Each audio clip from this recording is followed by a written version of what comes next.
And now to our special focus on Africa's World War II legacy. We head to Senegal. In 1994, a massacre happened in Thiaroye, where scores of West African soldiers who had fought for France in World War II were killed by French forces. And though for the first time France admitted to the atrocities last November, the event remains one that has long been overshadowed by silence and misinformation. Today, historians and activists are working to uncover the truth and honor these soldiers who are forgotten. CGTN Sophia Shimechero reports. In the outskirts of the Senegalese capital, Dakar, lies the historic town of Thiaroye. Here, a massacre unfolded at a military camp over 80 years ago, an event whose full truth and its aftermath continues to be debated. A number of West African riflemen who fought for France during World War II were killed for demanding their pay.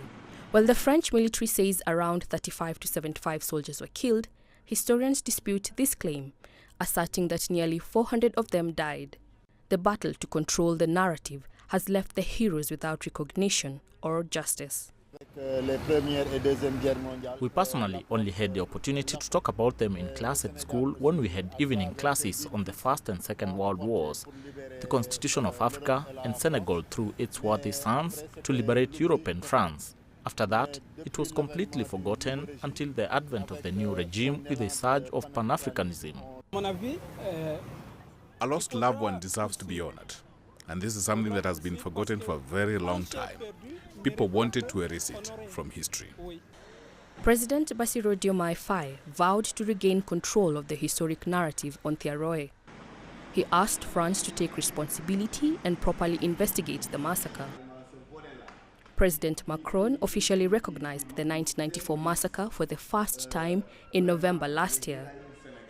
Paris claims it shared all relevant documents with Senegal in 2014, but Senegalese historians suspect that other key documents have remained secret.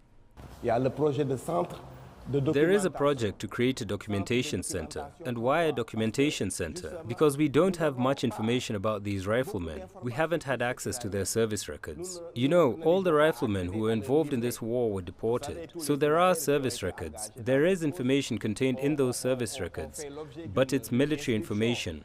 So we would have to demilitarize that data. And as historians work to strengthen the recognition of the soldiers, they also aim to educate younger generations about this significant part of the nation's history.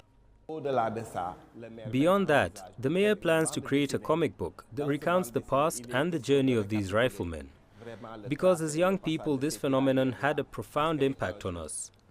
We learnt about it in primary school, so it's important that we tell this story to children in both primary and secondary schools. Last December, President Faye announced the construction of a memorial in honor of the riflemen, the creation of a research center where archives on the massacre will be kept, and streets named after the event. He stated that the search for truth is not to open a door to arouse anger, but rather part of the country's duty of remembrance. Sophia Shimechero, CGTN.